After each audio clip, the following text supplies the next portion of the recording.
That's the blues, y'all, aka the 1, 4, and the 5. Blues is pretty much the second mother of music, gospel being the first.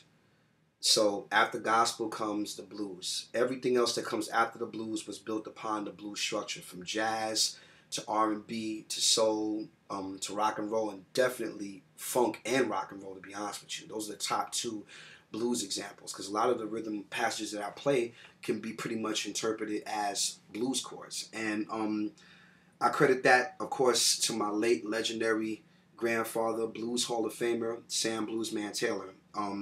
I definitely learned everything about the blues from this man at the age of 9 and 10. So, I mean, that's pretty much the foundation, because if it wasn't for him, I would not have learned why rock and roll and funk could not have survived if it didn't have the blues imprint, or even when it been created. It's the foundation that it stands on. There's a reason why the Rolling Stones were studying Muddy Waters and Howlin' Wolf, because they understood.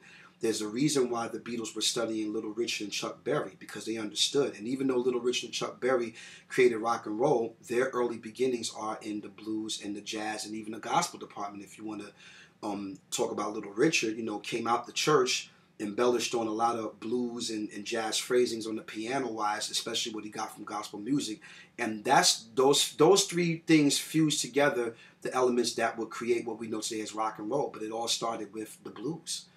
One of the biggest pet peeves that my granddad had when it came to his friend B.B. King, the legendary B.B. King, was that B.B. King didn't play chords. He's known for, stinging the strings, that whole thing, that bending the strings, man.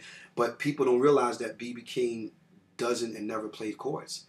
And my granddad always emphasized how important it was to learn your chords no matter what style of music he was playing, especially when it came to the blues. And my granddad was more known for his blues chords rhythm-wise than what he played lead-wise, because lead he stung just as well. He always kept his leads very simplistic, but they still had a stinging effect to it. And he said that he got a lot of that from T-Bone Walker and Albert King. So I mean, of course, the same people that my granddad studied, I studied as well, because every time he spoke about somebody on his radio show, I would be in the house and I would literally go through his records and I would learn. So if he was talking about Stevie Ray Vaughan or Eric Clapton, or if he was talking about Howlin' Wolf, I would go to his record collection and pull out the actual record that he was talking about, and I would start learning on why these guys had these different styles of blues guitar playing.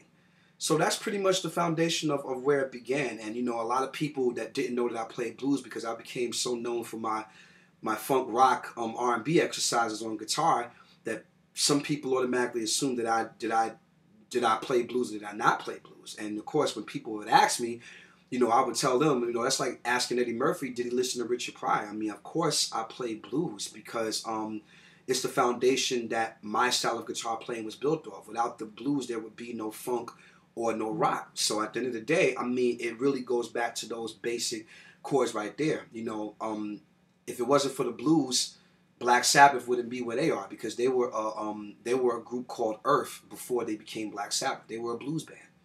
A lot of people that started off that way. I mean, look at Cream, Eric Clapton, Ginger Baker, and Jack Bruce. I mean, I think I don't have to tell anybody in the music world how blues influenced them. Same thing with the Yardbirds, which is the first real official rock supergroup that had Jimmy Page and Jeff Beck, who were pretty much students of the blues department. Everything that they base their style off is pretty much, it goes back to the blues. So either way, you can't shut the blues out. I mean, it's pretty much the like I said, the second mother of music, of all American influenced music. No matter which way you start it, blues always is always going to be in the top two, gospel and blues. So that's pretty much it.